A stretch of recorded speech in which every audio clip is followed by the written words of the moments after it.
Hey guys, it's Robin, and I'm just quickly trying to throw together some granola so that I have some granola for breakfast tomorrow morning after I go to this sleepover that I'm doing with the brownies tonight. And it's really important for me to have something that's I don't have to heat up or whatever. And granola is a great choice. That I take some almond milk. Although I do have to confirm if there's any nut allergies in the group, because it's not my normal group. It's my youngest daughter's group, and so I get to go along, which is fun. They needed an extra liter, so I get to go, so that's fun. But I gotta get my granola made, and I've been totally it's been a busy day, and so I just gotta get it done. But I thought I would share, because granola is totally not that hard to make.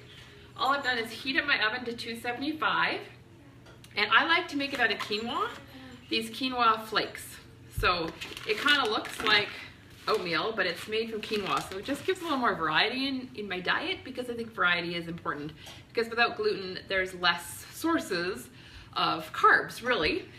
So, you know, I eat a lot of plantains, I eat a lot of sweet potatoes, I eat a lot of oatmeal, I eat some rice, I eat carby vegetables, but I also find that quinoa works well for me. So the first ingredient is apple butter, and I have tried it with just applesauce. It's not nearly as good. So this is apple butter.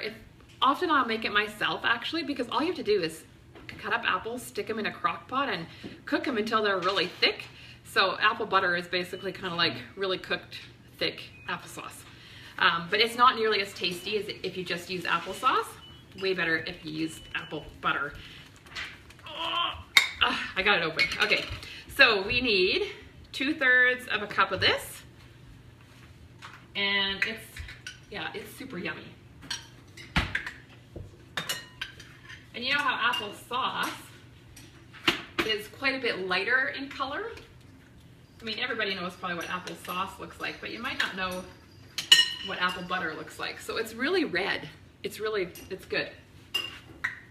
And when I make my own applesauce or apple butter, I actually leave the skins on too, because there's lots of nutrition in the skins, and you can't even tell after you blend it up.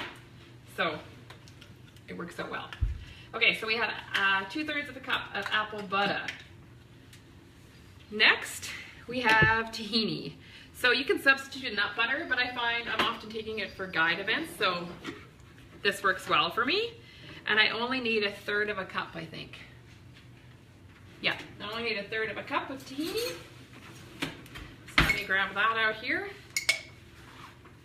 And they were actually, I went to the store this afternoon to go and get the ingredients I didn't have. And so this tahini is made from sunflower seeds, I believe. Oh no, this is sesame seeds. So I don't know what the difference is. Oh, I guess maybe this is organic tahini. So anyway, I ended up with a slightly different version because I knew I didn't quite have enough. But it's good because then I can take this to guiding events because it's nut free, and I don't have to worry about that. Okay, don't please. My kids are helping me out by showing the cat. He's not that interested either. Okay, so 1/3 of a cup of tahini. So tahini, if you don't know, is basically it's just sesame seeds that are ground up. So same idea as peanut butter, but just brown sesame seeds. And, you know, it separates just like a natural peanut butter would. And so, ideally, you should mix it up, but I just kind of tried to scoop some of the oil and some of the other part, and hopefully it works out. It usually does. That's what I always do. And honey. Where is my honey? Here it is. So, liquid honey, I need 1/2 cup, actually. So, I'm just going to fill this. And 1/2 cup, that does seem like quite a bit of honey. And, you know, it is. If you're trying to cut sugar out entirely or whatever, then maybe this isn't the recipe for you. But it is quite a few servings that this makes. I'm making a double recipe because pretty much everything I make a double recipe. Because it just doesn't take any more time. And it saves me so much time in the long run when I don't have to, you know, take the time to do it again. I like to double batch everything I can. Sarah, can you help Sam? She needs some help. Can Sarah help you with it? Okay.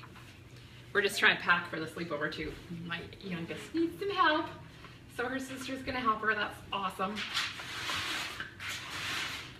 Okay, so 1/2 cup of honey. Now I'm gonna mix that up.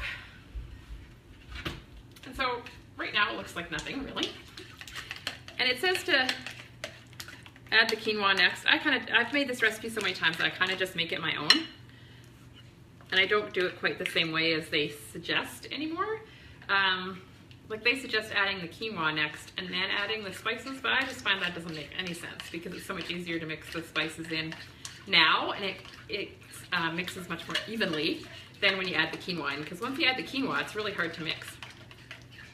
The other thing that this recipe calls for that I did do a lot in the beginning, especially when I started my whole gluten-free journey and I'm looking for yummy foods that, you know, are you know, that, because it's hard to give up gluten and a lot of the associations, and it's just, you know, it's mentally hard.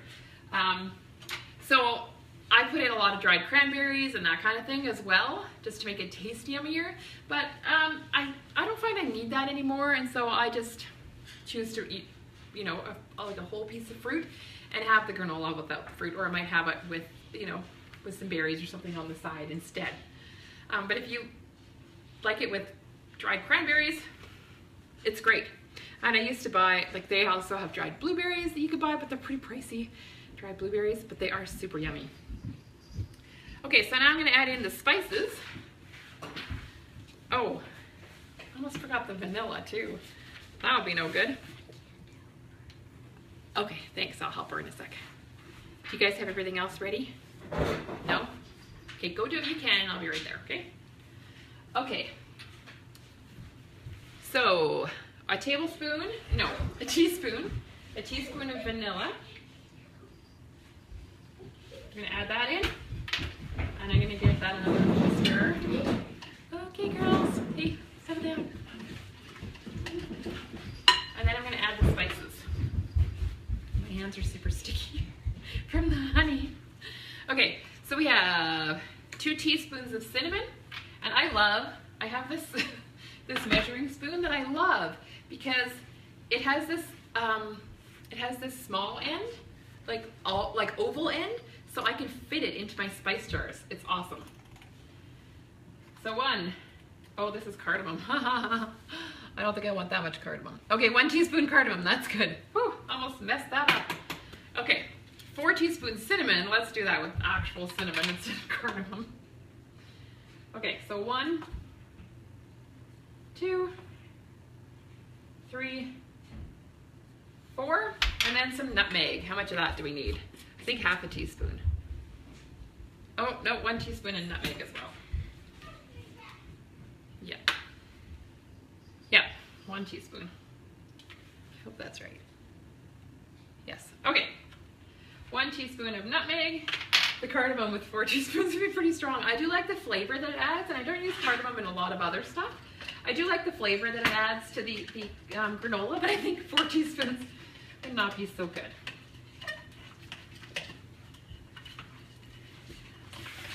Okay.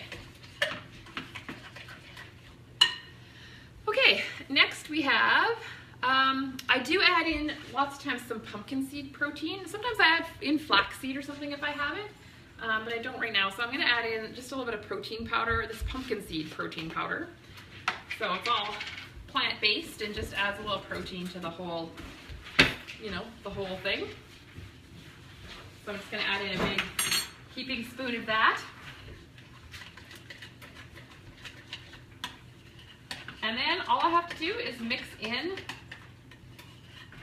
the granola. And then we're ready to put it on a baking sheet and put it in the oven. Okay, can you pass me that quinoa over there? So, I'm gonna pour this in.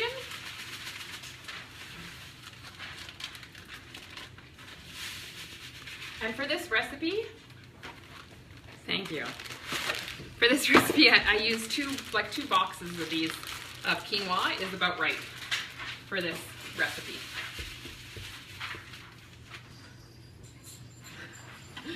I need you, it's upside down. I need you for 2 things. Okay, I will be there shortly. You can tell me what they are. No, I'm just mixing. It does take a while to mix it all in and get it all the liquid mixed in with the dry stuff. And I'm spilling it all over. But you see how it's kind of starting to, I have to sweep the floor now, how it's starting to mix in. And I did experiment a bit with, I think I've altered the recipe a bit. I can put in a bit more quinoa, I think, than the recipe originally called for. I just have totally made it, you know, my own, since I've made it so many times. I haven't had it for a while though. I haven't put the effort in to make it, so I'm really looking forward to having a big batch of this around. It's great for a quick breakfast because all you have to do is put it in a bowl and eat it. Okay, so now what I'm going to do is I'm going to take 2 cookie sheets. I like parchment paper on them, and I'm going to spread it out on the cookie sheets, and I'm just going to bake it in the oven. And it takes about an hour, and I stir it for about every 15 minutes. And to know it's done, basically you're looking for it to be to start to be a little bit golden brown. That's it. And start to be, you know, a little bit crunchy. It will get more crunchy after you take it out of the oven, but it's 45 minutes to an hour, but do check it every 15 minutes and then more often closer to the end. So let me know if you're going to try it. Comment and see what you think. But this is all it is to make granola. Or at least this granola. It's really not hard. And then you don't have to worry about all the other ingredients that are in there, and you can make it however you want. So you can add whatever you want to it. Okay, I hope you guys all have a great day. I better run and get packed.